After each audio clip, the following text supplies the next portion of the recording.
এখানে আমরা মূলত এই ক্লাসটা অ্যাসুরেন্স নিয়ে আলোচনা করব। আমরা এর আগেও অ্যাসুরেন্স নিয়ে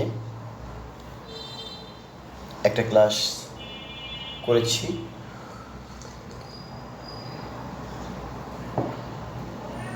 অ্যাসুরেন্স হচ্ছে অডিটিং এবং অ্যাসুরেন্স মিলে আইসিএমে 100 মার্কসের একটা সাবজেক্ট আছে। এটা মূলত যারা প্রফেশনাল 2-তে যায় বা প্রফেশনাল লেভেলে যখন যায় তখন এই অ্যাসুরেন্সটা পায়। এই যে অ্যাসুরেন্স, এখানে আইসিএম থেকে এই বইটা মূলত রেফারেন্স করা হয় সিএ বা আইসিএবি থেকে বের করা বইগুলো বা এসএসসি এর বইগুলো। তো আমরা পর্যায়ক্রমে অ্যাসুরেন্স এবং অডিটিং দুটো নিয়েই আলোচনা করব। যেহেতু অ্যাসুরেন্সটা একটু জটিল, আমি অ্যাসুরেন্স নিয়েই ক্লাস শুরু করেছি।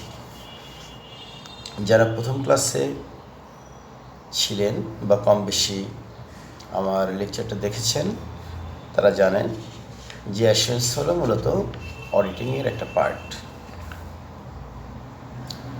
অডিটিং অ্যাসুরেন্সের একটা পার্ট। কারণ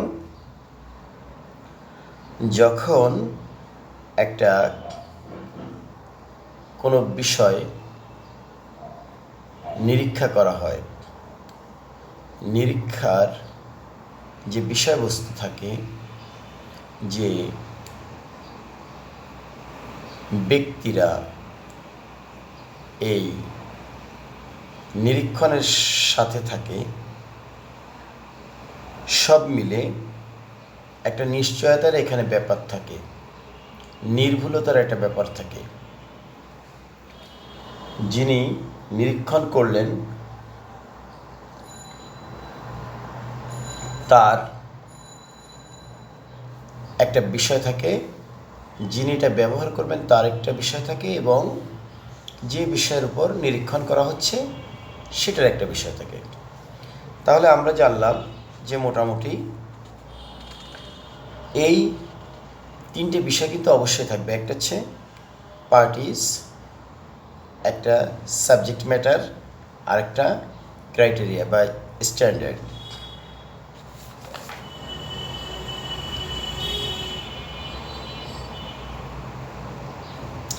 আমরা এখানে পড়তে পড়তে দেখব যে মাঝে মাঝে কিছু কিছু ইংরেজি টার্ম আছে যেগুলো একটু আমাদের কাছে ফ্যামিলিয়ার নয় বা একটু অপরিচিত মনে হবে। যেমন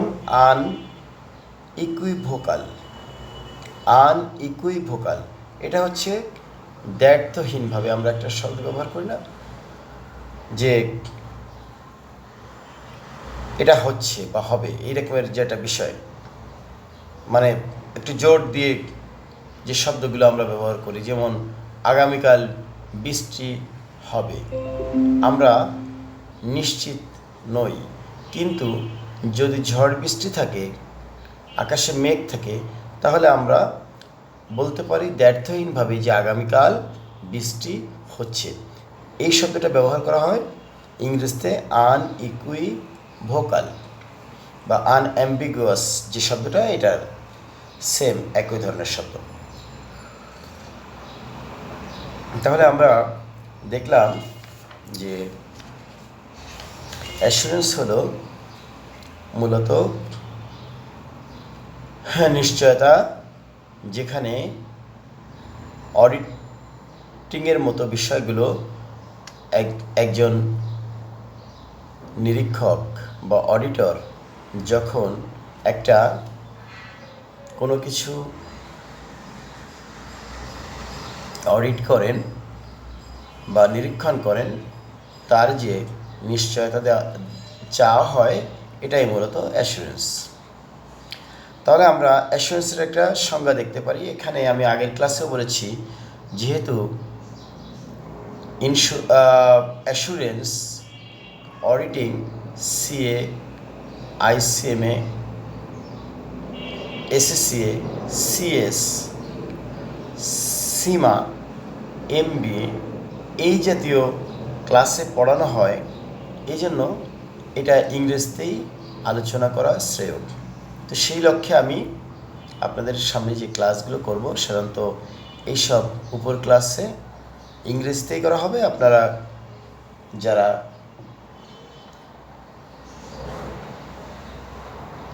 ইংরেজিতে কম দক্ষ তারা চেষ্টা করবেন একটু বেশি করে ইংরেজি পড়তে, তাহলে দেখবেন যে ক্লাসগুলো খুব ভালো সুফল পাবেন।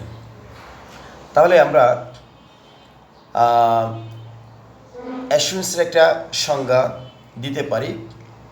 An assurance engagement is one in which a practitioner expresses a conclusion designed to enhance the degree of confidence of the intended users other than the responsible party about the outcome of the evaluation of measurement of a subject matter against criteria।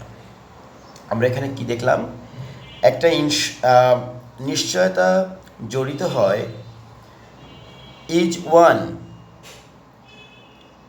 In which, যাহাতে এ practitioner expresses, একজন অংশগ্রহণকারী মূলত বিবৃতি দেয় বা বর্ণনা করে, এ conclusion, একটা উপসংহারে টেনে দেয় আর কি। একটা কোনো কিছুর শেষে যে সিদ্ধান্তটা দেওয়া হয় সেটাকে আমরা কনক্লুশন বলি। ডিজাইন, সাজানো হয়, টু এনহেন্স, বৃদ্ধি করতে, দ্য ডিগ্রি অফ কনফিডেন্স, মানে কনফিডেন্সের লেভেলটা এখানে বর্ণনা করা হয়। অফ ইন্টেন্ডেড ইউজার্স, মানে যারা এটা ব্যবহার করতে আগ্রহী। আদার দেন রেসপন্সিবল পার্টি, মানে যে পার্টিগুলো এটা তৈরি করে বা রেসপন্সিবল থাকে, যারা প্লেস করে বা সাবমিট করে এই রিপোর্টটা, তারা বাদে যারা ব্যবহার করতে চায়। About the outcome of the evaluation, এই যে মূল্যায়ন করা হলো অথবা পরিমাপ করা হলো, সাবজেক্ট ম্যাটার, যে বিষয়টা অডিট করা হলো বা কিছু। তাহলে আমরা মোটামুটি দেখতে পাই যে অ্যাসুরেন্স এনগেজমেন্ট, এটার মধ্যে তিনটে বিষয় থাকে বা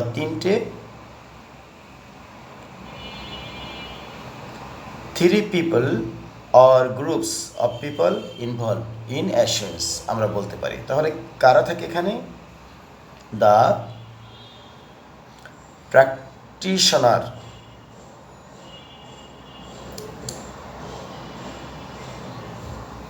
তার মানে একজন অ্যাকাউন্টেন্ট।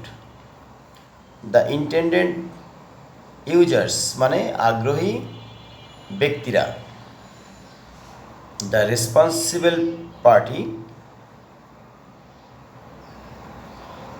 এটার অর্থ হচ্ছে দি পারসনস অথবা person who prepared the subject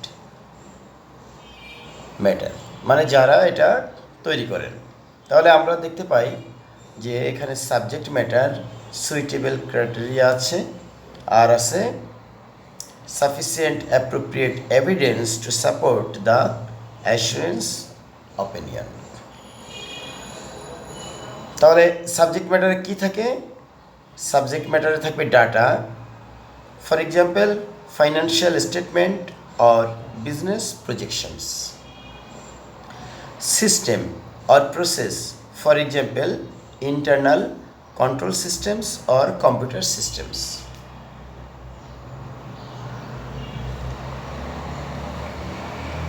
Behavior,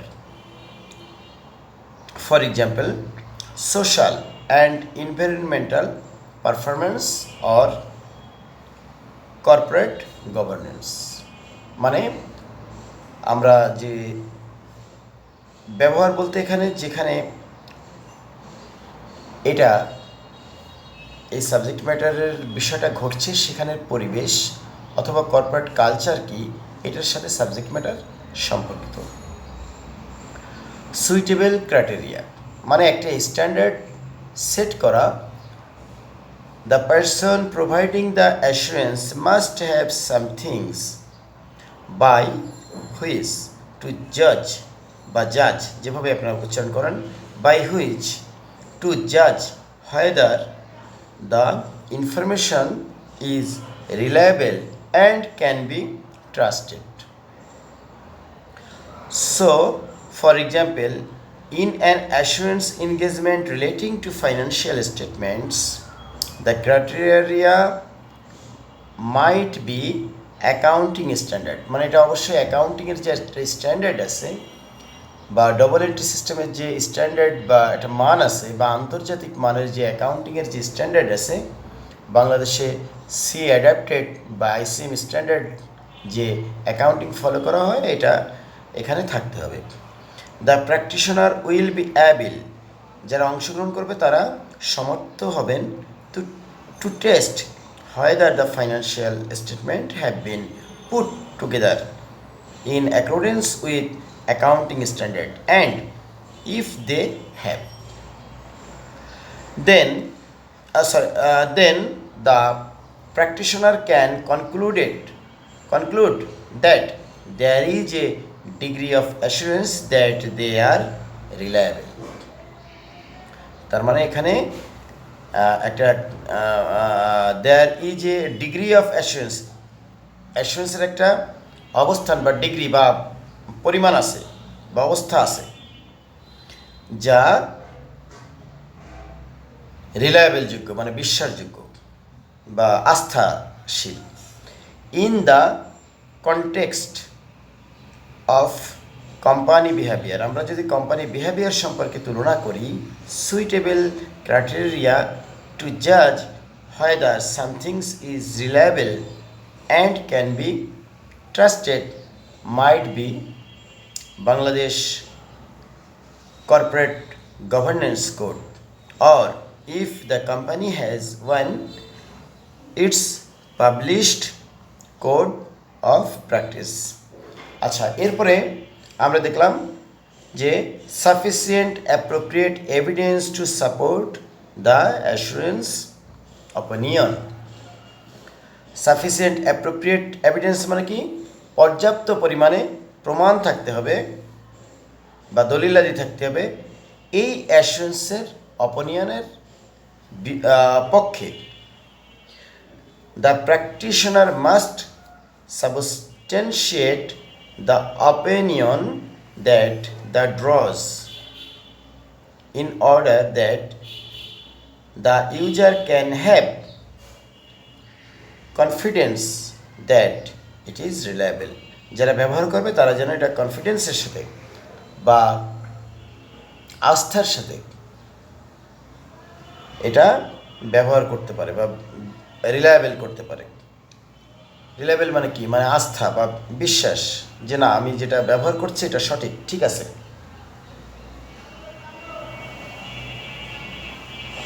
assurance এই নিশ্চয়তা দেয়। The practitioner must obtain evidence as to whether the criteria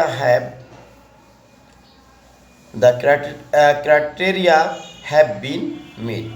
We will look at the collection of evidence in detail later in the study manual.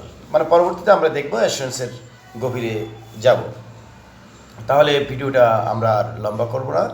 যারা assurance নিয়ে একটু সমস্যায় পড়েন, বুঝতে অসুবিধা হয়, তারা যদি নিয়মিত ক্লাসগুলো ফলো করেন, আমি এটাকে সহজে সুন্দর করে আপনাদেরকে বুঝিয়ে লেকচারগুলো দিচ্ছি। নিয়মিত ক্লাসগুলো ফলো করলে অবশ্যই আপনারা আইসিএম, সিএ বা এমবিএ যাদের এই সাবজেক্টগুলো আছে আশা করি খুব ভালো করবেন। ধন্যবাদ আপনাদেরকে।